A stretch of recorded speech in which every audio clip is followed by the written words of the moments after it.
issues. Apology for the same. I shall take this opportunity to introduce the Indian Association of Physiotherapists Women Cell, as you have already been attending so many webinars of ours. So I wouldn't take much of your time before starting the presentation of sirs. Hello all dear physios. Now this is Dr. Neha Singh Mandare. I am the sub-coordinator of Indian Association of Physiotherapists Women Cell, Latur district. We have our coordinator as Dr. Pallavi Jadhav Dangat ma'am. And we were formed in June 2018, conducted various activities under the banner of Maharashtra IAPWC. And IAPWC was started on 30th of May 2018, and it functions under the guidance of National Head Dr. Ruchi Varshne ma'am and IAP President Dr. Sanjeev Jha sir. We have 5 zones in India with heads for each. We have Dr. Pooja Kamble ma'am as the West Zone Head. IAPWC works together conducting public awareness camps, CMEs, workshops. It also aims at bringing together all the physiotherapy professionals for sharing the knowledge and improving public awareness about physiotherapy.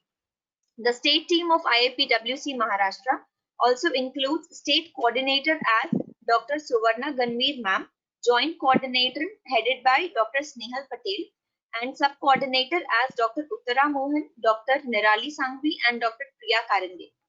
In Maharashtra IAPWC, it has conducted 40 plus low-cost activities in various districts. In first corporate IAP conference held in Indore in the month of April 2019 year, Maharashtra state received award for best state IAPWC. Now today we all are fortunate to have amongst us eminent speaker, respected Dr. Prem Venkatesan sir, as cardiorespiratory physiotherapist between us. Sir is associate professor at Manipal College of Health Profession, Manipal Hospital, Bangalore. He has 17 years of academic experiences. He has published 25 national and international papers and has granted as 72 lakhs for his ongoing research. Sir has also acquired certification in visceral manipulation from Barrel Institute, USA, from the level 1 to 5. Before moving on for today's webinar, I would request all the participants to kindly mute off their microphones and switch off your cameras for the smooth proceedings of the webinar. And all the participants can put their questions in the chat box. We will try to answer as many as possible towards the end of the session. And now I request Dr. Prem sir to contribute further and continue with the lecture. We welcome you all, sir. Over to you.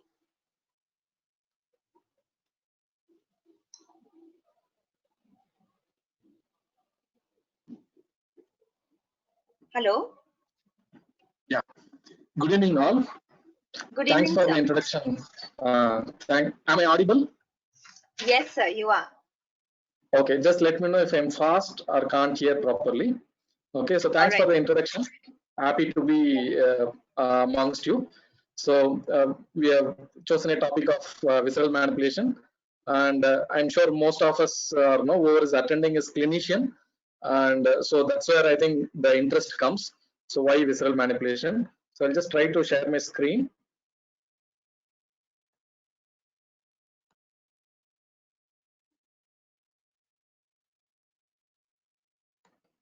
Is my screen visible?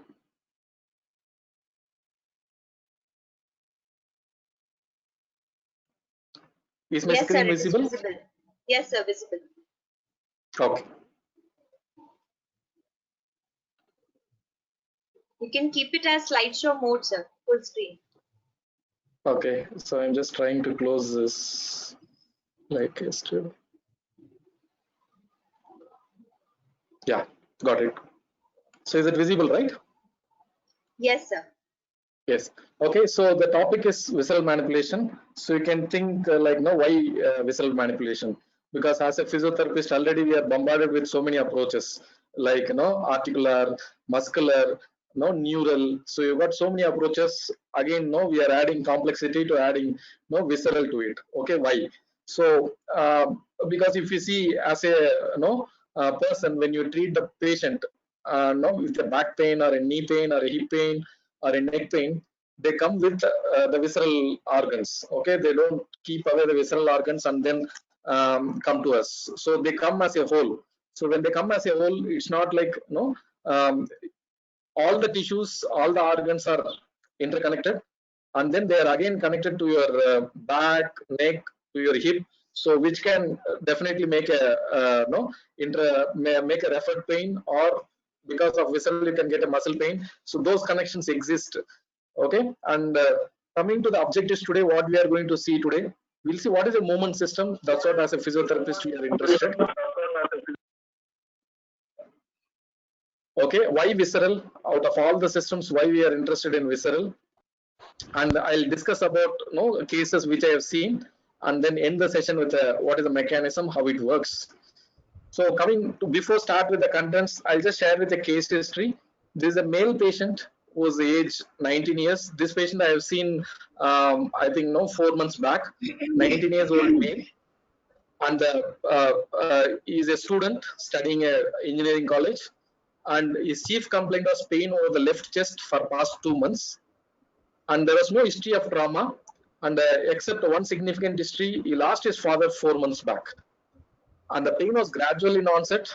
The day which he was visiting, his VAS was 8 out of 10, and already he has met a cardiologist and an orthopedician, where the cardiologist has taken the ECG to rule out is it cardiac in origin, and he met the orthopedician, which orthopedician felt nothing much he can do, and that's how he referred. So what do you think about this case?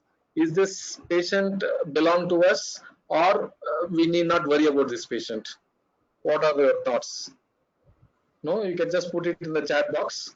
Okay, what are your thoughts? So is it really our patient, or as a physio can we treat, or you feel like it's what could be the possible source of pain? What could be the possible source of pain, or within the scope of our practice?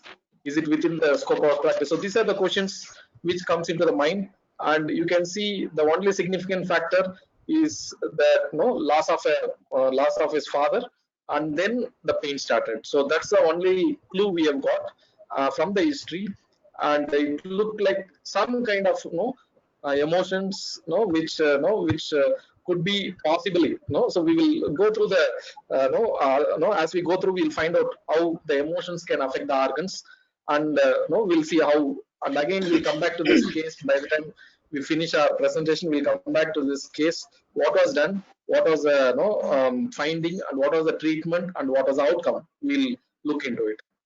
So as a movement system, you want to have a good movement, let it be shoulder, lumbar, good flexion, extension. You got different various systems which need to work in harmony or optimal work. So it could be your joints, articular, muscular, your neural, fascia, your visceral, central nervous system, and psychosocial factors. So you want to have a good movement, you need to have an optimal or ideal of functioning of all these systems. You want to get a good lumbar flexion, extension, your neck, shoulder. You need to have a system which all working well. Fine. And if you see, is there any relationship? Why we should bother about this? Visceral. Is there any relationship? And what is the relationship with the musculoskeletal system? So because most of the time we treat all our neck pain, back pain, knee pain. Is there any relationship between internal organs and the motion system? So that's called as viscerosomatic relationship, and they have a reciprocal relationship. Means you have a problem in your liver.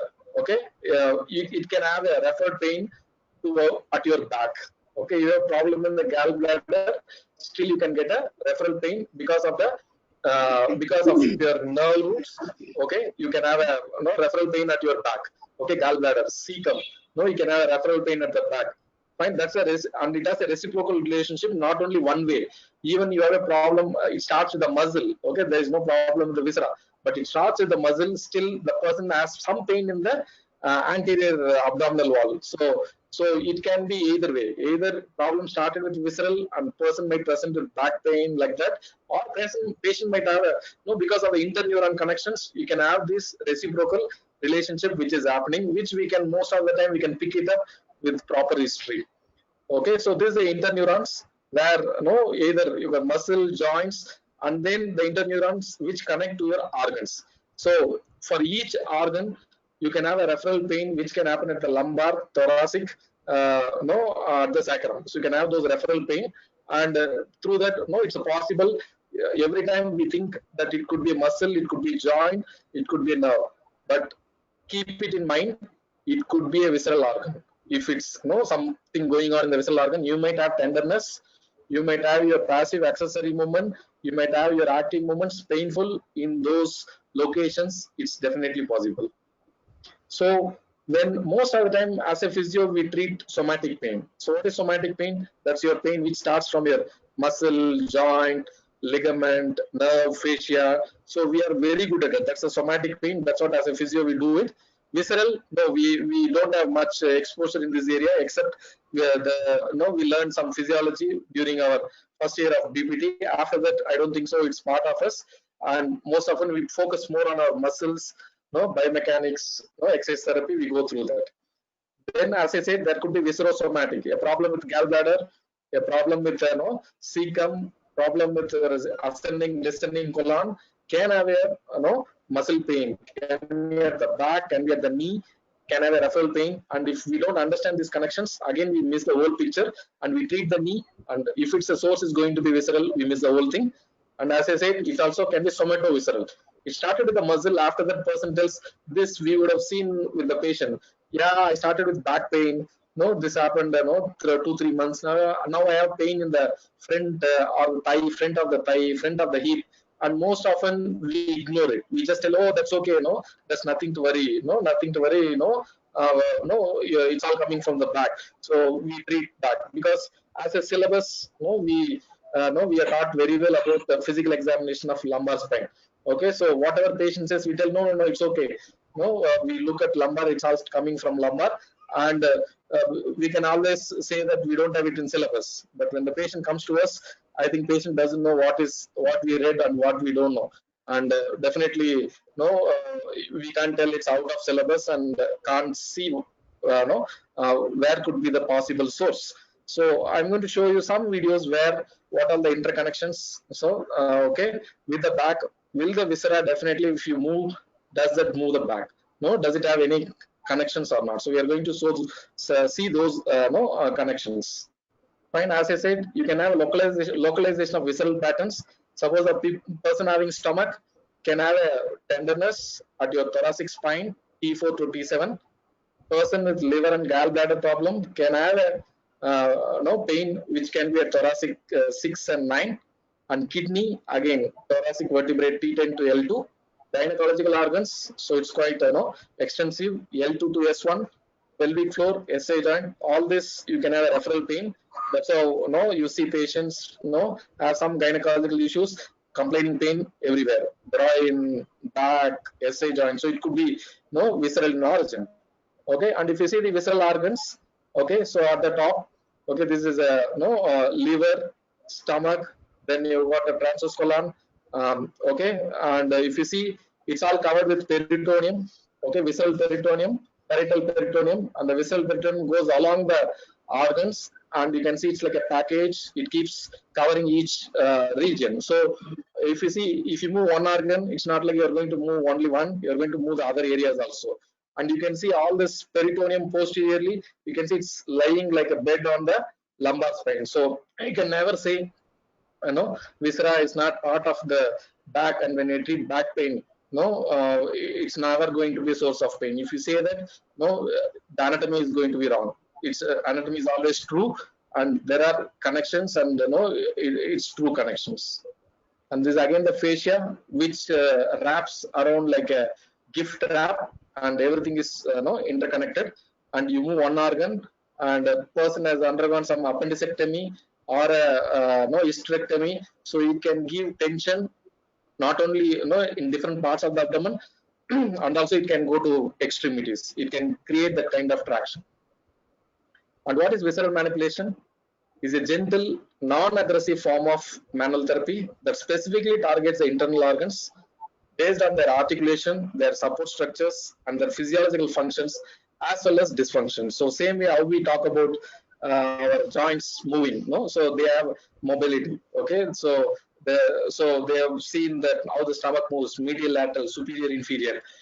So we do the movement assessment and find which way is the restriction, and we mobilize, and thereby we improve the movement of the organs and their functions too. Okay, what all the organs it's included? It includes like liver, stomach, duodenum, gallbladder, small intestine, large intestine, your ascending, descending colons, your cecum, rectum. Not only that, no, you got your uterus, urinary bladder, prostate, and your thorax, your lungs, your heart. Okay, so you can mobilize and you can assess and you can do some changes in these organs. So I'm just going to give you a small MCQ. Okay, just try to answer it in the chat box. Okay, just to get on orientation. Patient with right shoulder pain. Which visceral structure can refer pain? Stomach or small This intestine? conference will now be recorded. We'll have 10 seconds. We can have answer in the chat box.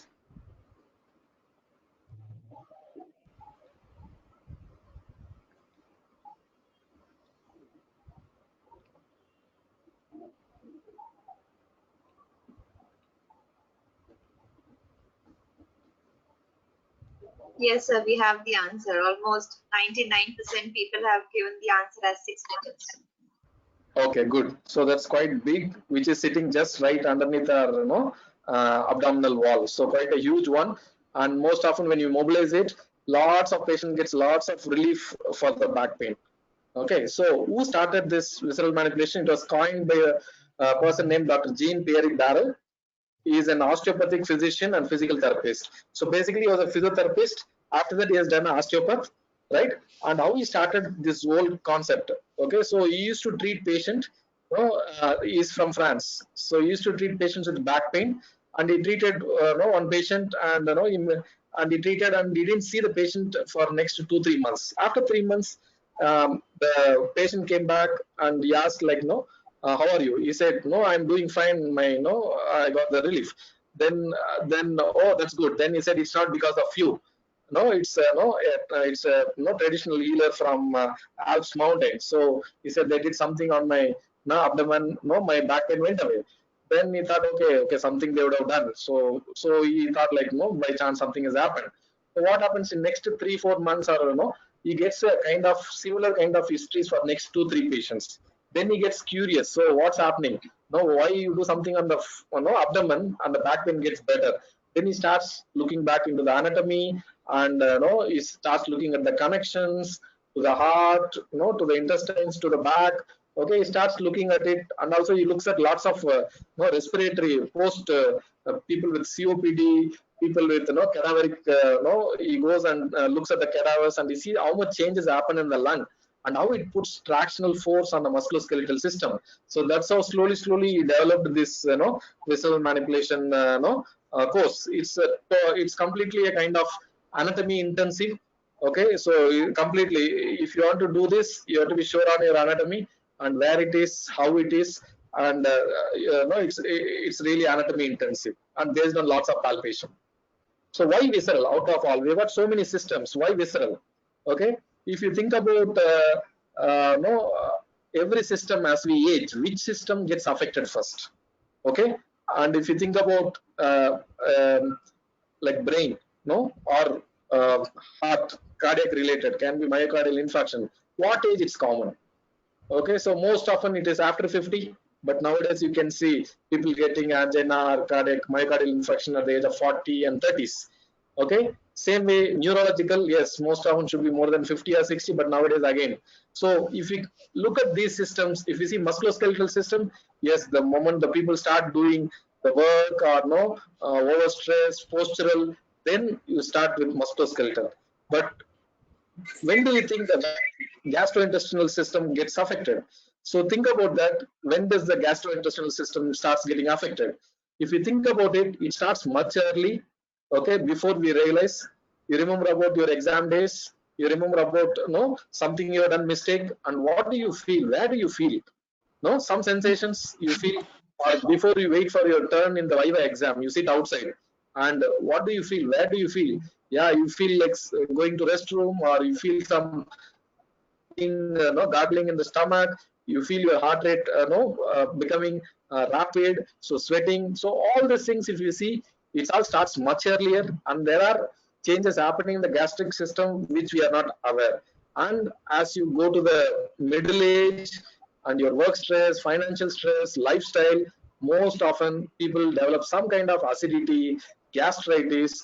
Just look around you, your parents, your friends, no, there will be most of them will have some kind of gastric issues which is unresolved, and people keep going and coming out to hospitals and try to settle it. So that's how it becomes quite significant. And a person need to be healthy. You need to have a visceral system which has a proper motion, and emotion in our lives is start to make a great impact on our bodies and function. Jane Perry believes our organs are extremely receptive to our emotions, feelings. So your heart, your no, your organs, your liver, they are all emotionally, and they are very sensitive. Okay, and they can respond really fast because of our sympathetic and parasympathetic system, and that can affect the function of the organs. So emotional reactions can range from simple spasms in the gallbladder to heartburn, vomiting, feeling faint, fainting, ulcers, and more serious diseases. And recurring emotional stress can exhaust an organ and restrict its movement. This is what happens in the chronic stress. No person who is under stress, like the boy whom we have seen the history, loss of a father. Okay, so maybe he's anxious, he's stressed, he's uncertain, fear. So you go to a posture, or your sympathetic system, everything goes haywire, and you can really cause those chest pains. And that's how you get this all these people coming to emergency with chest pain, and many of them 30, 40, or 50% of the time it's non-cardiac chest pain. So that means it's not cardiac in origin. So possibly gastrointestinal, possibly musculoskeletal, psychophysiological. So these are the possibilities where the patient might have these emotions connected, and then they get report to the hospital, to the emergency department. So it is speculated, according to him, 90% of musculoskeletal problems can have a visceral component. And as a physio, we have good orthopedic manual skills, and we have good exercise programs. And if you are going to have visceral component, still all whatever we do, basics of exercise therapy, our assessment still holds good.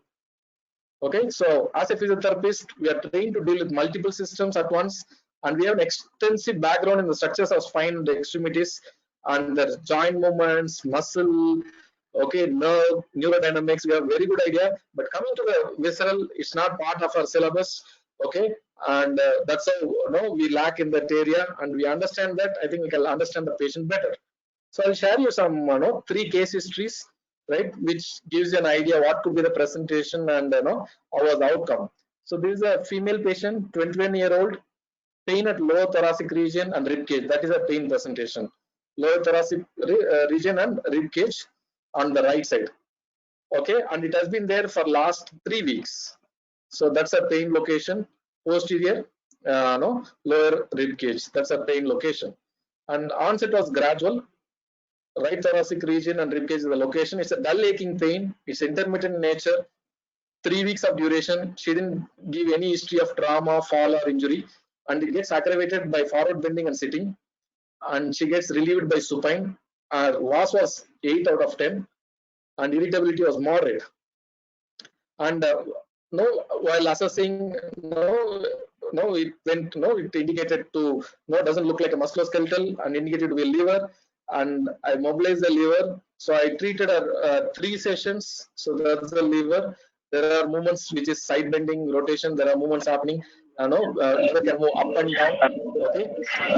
One of those directions where it was limited, it was released, and she got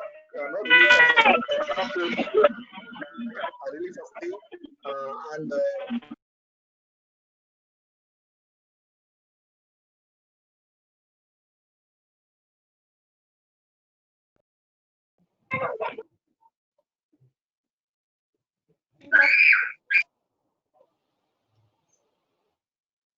week, and by occupation is a physician, and that's a pain location. That's your right lower abdomen.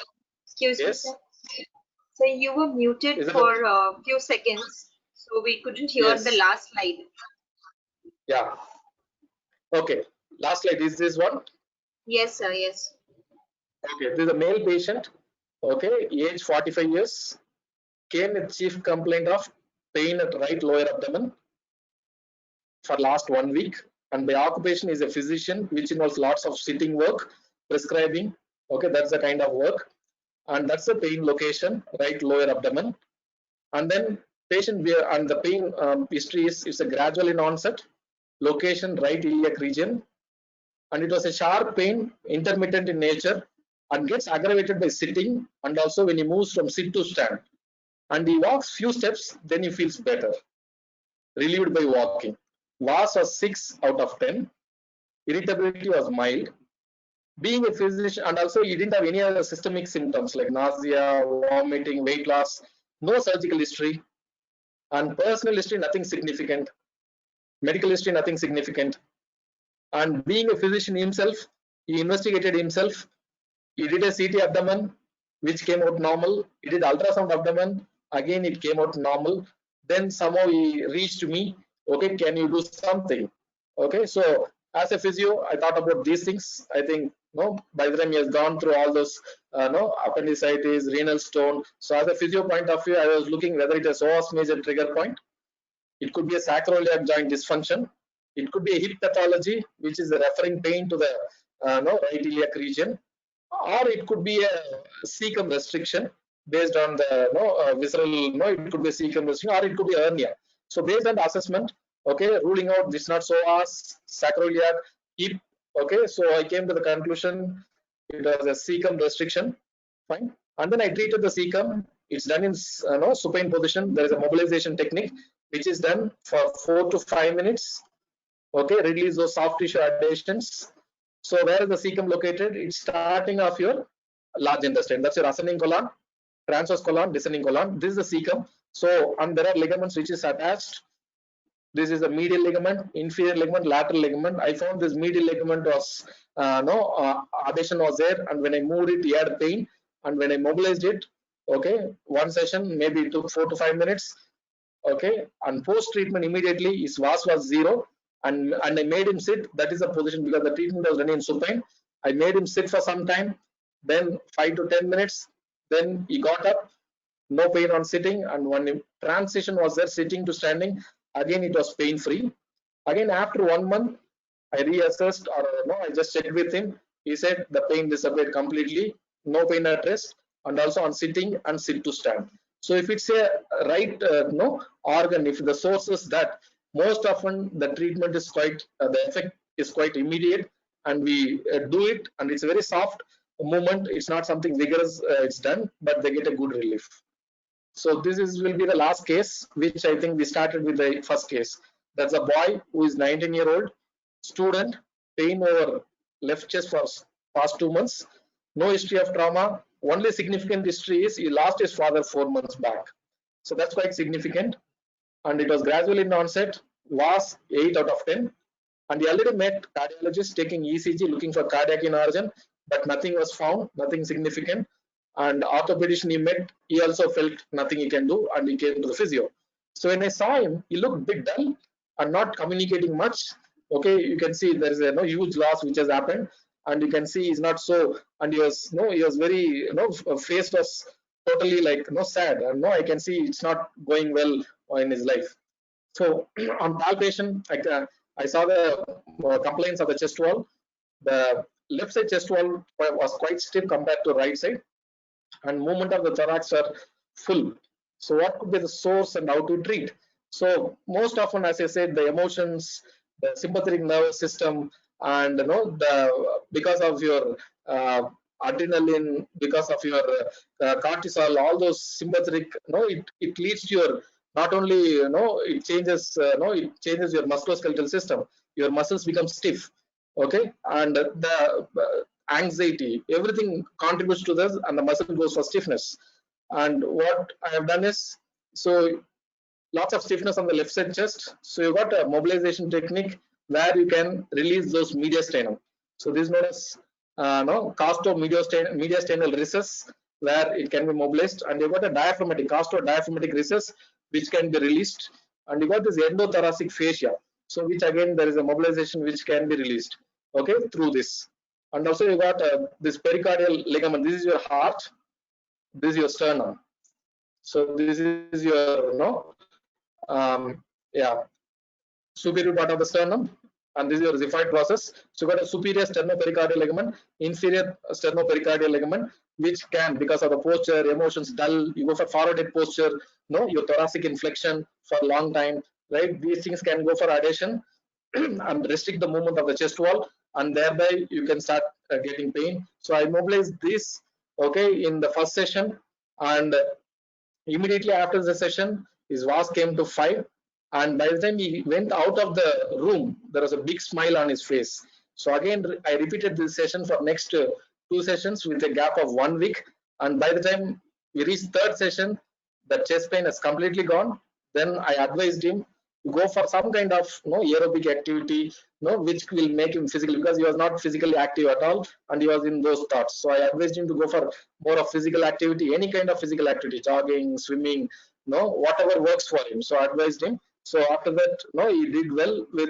Definitely, he needs lots of family support, and if it's still he might require even a multidisciplinary approach involving a psychologist, which will be the right solution for him. So what is the mechanism, how it works? So visceral manipulation is a soft tissue mobilization. The abdominal and thoracic organs are enveloped in the connective tissue and facial membranes. As soon as we manually manipulate this visceral soft tissue, we are affecting changes locally and in surrounding areas because of their facial connections. And they have lots of mechanoreceptors. 100 million neurons in the visceral ligaments. It's nothing but your peritoneal folds, your connections, and manually when you release it, there is a change in the viscosity of the ground substance, and also it decreases your sympathetic system, and thereby you bring about parasympathetic. Sympathetic is all about increase in heart rate, blood pressure, your autonomic imbalance. Parasympathetic is going to have a calming effect, and parasympathetic itself will reduce your pain threshold or pain level. You will feel better. Sympathetic, your pain response, your pain threshold becomes very low. And also it has got Pacinian corpuscles in the peritoneum, and which can be influenced by manual therapy, and patient might feel better. Their movement test or their body image will get better. And also a possible another mechanism. This is from Donald D. Inger at Harvard Medical School. When you do a myofascial release or a soft tissue release of the organs or release the organs, there is a concept of cellular mechanotransduction, the process by which cells sense mechanical forces and transduce them into changes in intracellular biochemistry and gene expression. So it can go to that extent, it can cause those changes. Okay, coming to the research articles, okay, you'll find relevant or as a physio, I think we treat lots of back pain patients, chronic low back pain patients, and this is a study which is recently published. And what they have done is one group with visceral manipulation plus physiotherapy, other with physiotherapy conventional with placebo or a sham visceral manipulation, and they found that the people with visceral manipulation, they had a better outcome. Okay, after 5 sessions, I think they have done for 6 weeks. This is another study which is done on non-specific neck pain. Okay, and they have taken with dyspepsia. They had some dyspepsia. They have taken that, and then they have done the visceral manipulation involving your stomach, liver, and all. And they measured the cervical range of motion. They measured the EMG activity of the trapezius. So they found that your pain threshold getting better. Okay, and also they found that your EMG activity of upper trapezius got better following mobilization of stomach, liver, and your organs, and could improve the pain level also. And also there is a case series of visceral and neural manipulation in children with cerebral palsy and chronic constipation, which I think is quite common. And they found these children's motility or bowel movements. They found their bowel movements to be improved, and also they have recorded radiographically, but that didn't show much with markers. But bowel movements have improved. That's what this study has demonstrated. So just to complete, an MCQ, patient is with the history of appendicectomy 2 years back, currently complains of back pain. He can be described as visceral, somatic, viscerosomatic, or somatovisceral. What could be the possible classification you will classify this patient? Can we have answers in the chat box? 10 seconds.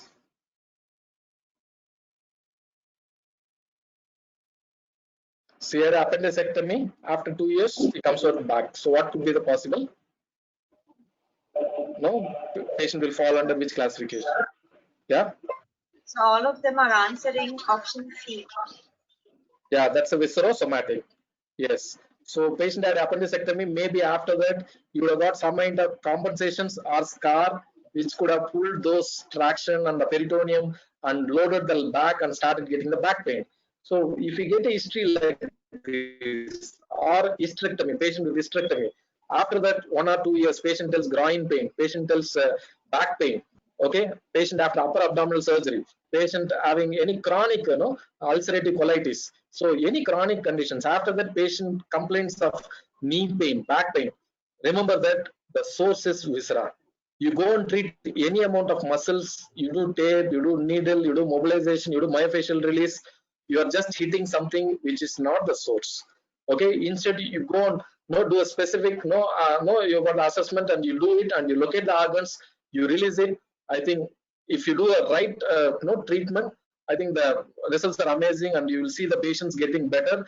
I've seen many patients with a huge amount of problems, can't sit for a long time, 4 years, 5 years, taken so much of medications, so many scans, and you go, it could be a cecum, it could be your rectum, it could be your uterus, it could be your bladder. So you see wonderful results where it is very specific, and patients you can give wonderful results. So to summarize, as a physio, we are very good at the musculoskeletal assessment. We are very well. Along with it, I think if we can add this component, I think it gives us a holistic view and we understand the patient. Okay, this is not visceral, it's somatic. If it's somatic, we are very good in it. We give very good relief. But this component, I think, it will add to our understanding of the patient better. Yeah. Any questions? Welcome. Yes, sir. Yes, sir. Yeah. It was a wonderful theoretical session, sir.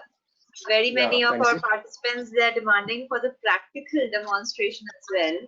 Might be that we can think of it for the future webinars. Yeah. Okay, so I shall start taking up the questions. Yeah. Sure. Yeah. So there was this question someone has asked, what is the difference between somatovisceral and viscerosomatic? Yeah, that's what. See, viscerosomatic is the one what we have seen. Okay, patient with appendectomy, that means a problem in the viscera. Okay, maybe because of the scar, because of the adhesions, it pulls in. Okay, after some time it pulls in, puts a traction on your lumbar spine, and patient comes with a back pain. So that is your viscerosomatic. Suppose you got a problem which is purely somatic, means you got a nerve, you got a disc which is really a disc, and because of the posture, maybe the person was sitting long time for stoop posture. After that, they get some pain because once you do a stoop posture, your diaphragm doesn't move. When your diaphragm doesn't move, your organs doesn't move. When it doesn't move, then that could be a source of pain. So for these people, you treat the back. If the person even complains of the groin pain or abdominal pain, that's going to get better when you treat the back. So that is your somatovisceral. So you need not worry about visceral at all. You treat your nerve, could be neurodynamics, McKenzie, whatever works. Okay, you treat and patient gets better, then you have solved it. Okay, sir, do we have any outcome measure scales for rating the VAS that we already take, but is there anything else for the outcome measures to check for the visceral manipulation effect pre and post? Yeah, they have done some radiological they have done radiological studies.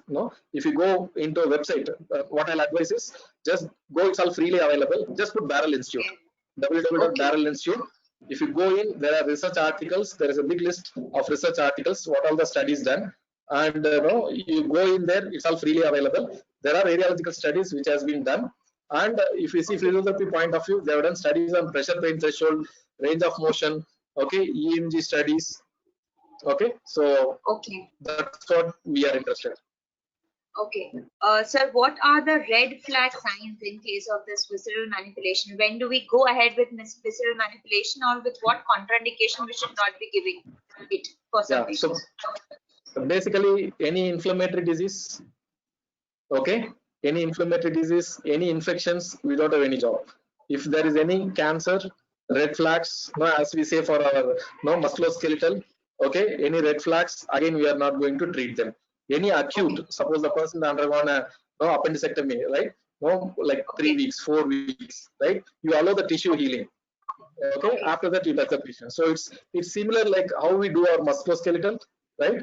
And we should remember inflammatory infections and your red flags, carcinoma. We are not going to do those. No, we are not going to do. So it's basically, if we can think about it, it's like a mechanical pain. Okay, so you got the ligaments, you got the attachments. We can go for adhesions, and same thing we call it in the neck, back, knee in our regular musculoskeletal. We treat mechanical pains. So same way, it's a mechanical in origin. So definitely those mechanical origin can be treated manually. Okay, fine, sir. So the next question, is there any specific outcome, okay, that you have already guided for us, I guess. How do you differentiate the pain between somatic and visceral, again, and with differential diagnosis?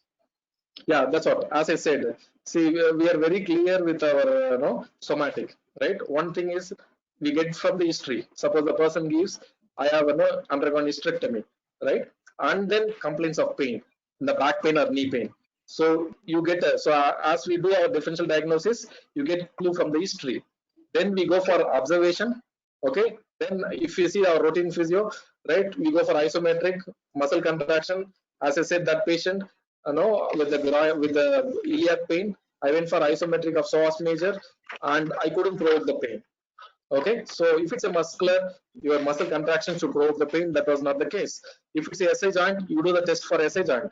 If it's hip pathology, you do a functional movement, and you got a no impingement test, you got an instability test. You need to do that. So it's you need to understand that it's going to be all these structures could be the possible source. So you understand these regions and you understand their pathologies, your history and things. Then I think you know whether it's going to be visceral or kind of somatic. Okay. So it's a clinical reason from history to examination. So it's not a one factor, as we do in a regular a detailed examination. Yeah. Okay.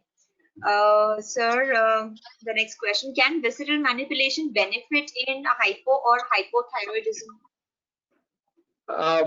Because see, functionally you can ask diabetes also.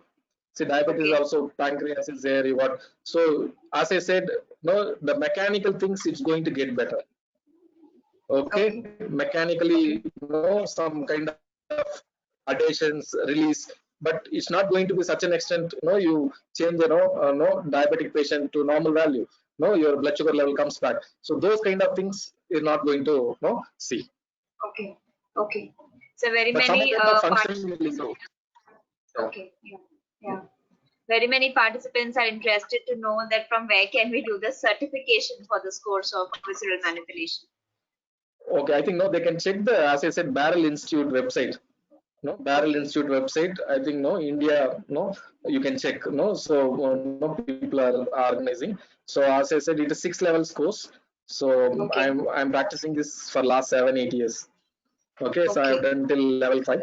So slowly I have progressed. So right, but it's a it gives you one more perspective. You don't think in like back. You think okay, something patient tells a friend, then overall, you think okay, yes, you look, it could be from the front also, it could be from the abdomen. So it just opens up possibilities, right? Otherwise you get stuck only with one region. So that's what I feel it is relevant. Okay. And sir, after how long, like post-operative, after any surgical procedure, when should we start with this manipulation, or when it can be given? See, that's what, as I said, we need to respect the tissue healing, and right, and see the relevance, right? So there will be a normal course of patient recovery and the tissue healing. You respect that. After the still person gets, as we do scar tissue mobilization, we do scar tissue mobilization, adhesions, abnormal scars. So same way you need to respect the soft tissue healing. After that you can definitely, if there is a indication, we can treat. Okay. Sir, is there any set protocol for the number of sessions and for how many sets or reps do we give this manipulation for? Yeah. So it's going to be depending on the severity of the aggression. Some people, one session, pain disappears. Some people who are chronic, they might need 4 to 5 sessions. Usually it's done weekly once. Okay, so 4 to 5 sessions. So it depends on the severity. Okay, but if it's really indicated, they get no good relief. Okay. And yes, sir. So these were a few of the questions. Very many people, they were asking for the practical demonstration. Yeah, I understand. Do we have any videos that we can see, sir, for the manipulations, physical manipulations? Yeah, that's what I'll suggest is just put YouTube, put Barrel.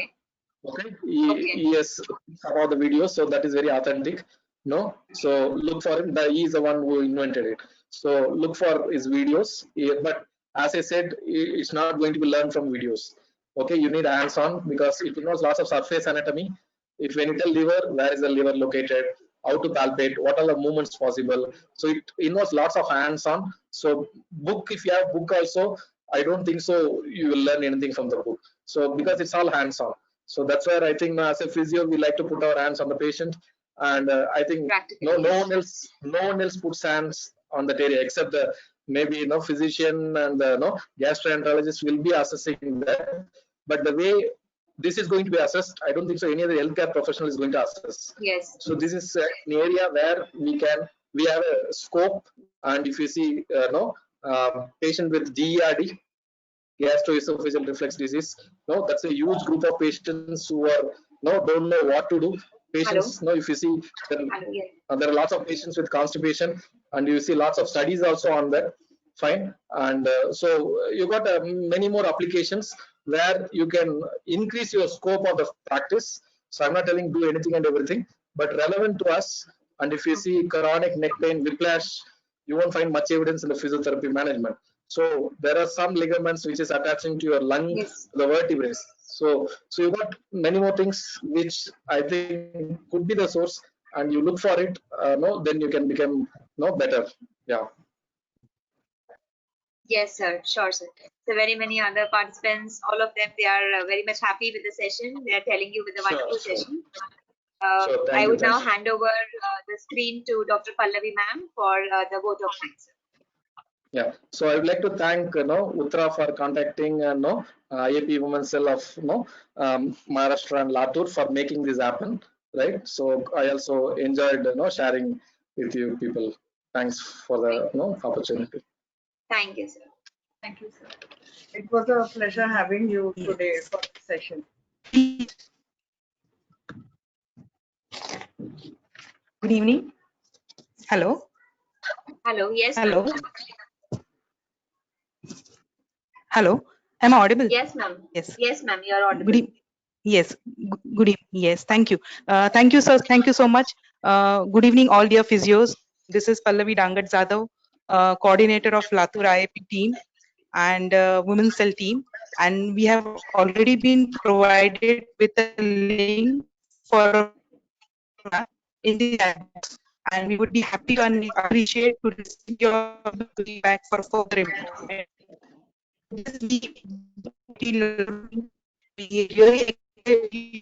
Sincere thanks to Dr. Prem Venkatesan sir for his valuable time in a simplified way.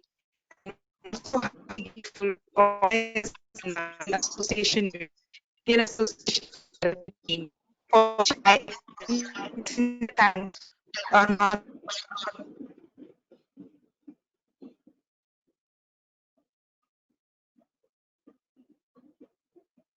Hello. Hello.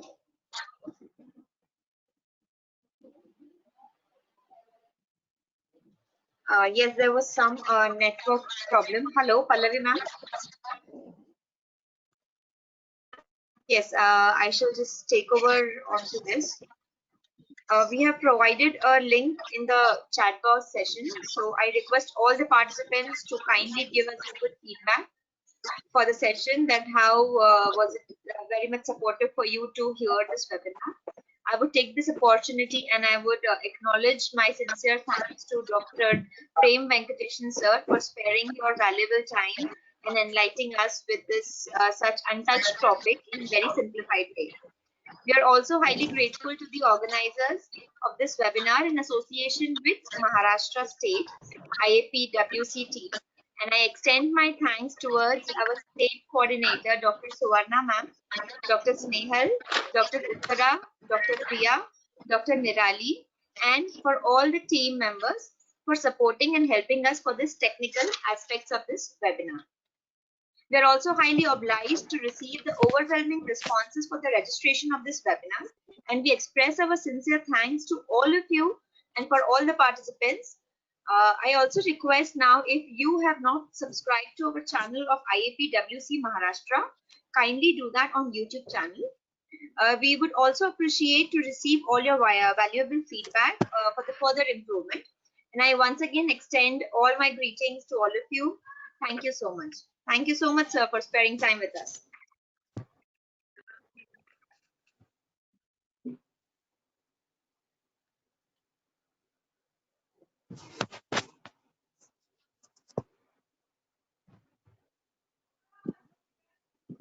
Hello, sir. You can stop sharing the screen.